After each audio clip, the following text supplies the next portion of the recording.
Le 6 mai prochain, Charles III sera couronné roi d'Angleterre devant plus de 2,000 convives, dont de nombreux souverains et chefs d'État. Joe Biden envisagerait pourtant de refuser l'invitation du souverain britannique, se faisant remplacer par une délégation américaine.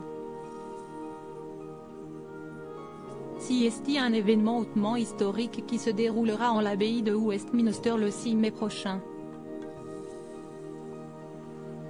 Pour la première fois depuis plus de 70 ans, le Royaume-Uni s'apprête en effet à couronner un nouveau roi.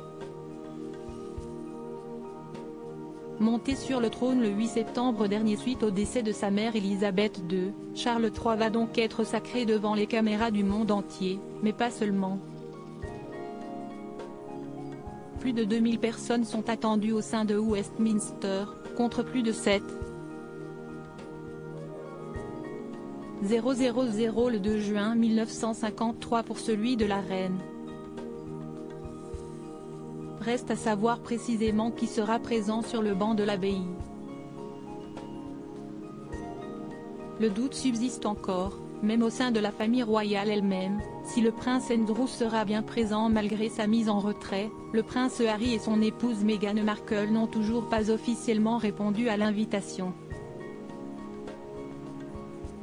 Une décision politique? La famille royale sera en tout cas bien entourée, puisque des souverains et chefs d'État du monde entier devraient être présents. Emmanuel et Brigitte Macron, déjà à Londres pour les funérailles de la reine Elisabeth II en septembre dernier, seront évidemment de la partie.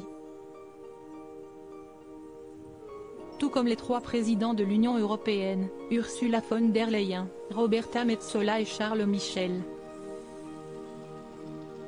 Mais les téléspectateurs pourront-ils en revanche apercevoir le président des États-Unis? Rien n'est moins sûr selon les informations du Mirror. Selon les sources du tabloïd britannique, Joe Biden aurait en effet refusé l'invitation de la couronne britannique, de peur d'être vu comme trop snob aux États-Unis, où il entrera bientôt de nouveau en campagne pour sa réélection à la Maison-Blanche. À sa place, le président américain pourrait envoyer une délégation afin de représenter son pays à la cérémonie. Son épouse Jill Biden pourrait notamment agir en son nom à Londres le 6 mai prochain. Un coup dur pour les relations entre deux hommes qui avaient semblé très bien s'entendre lors de leur précédente rencontre.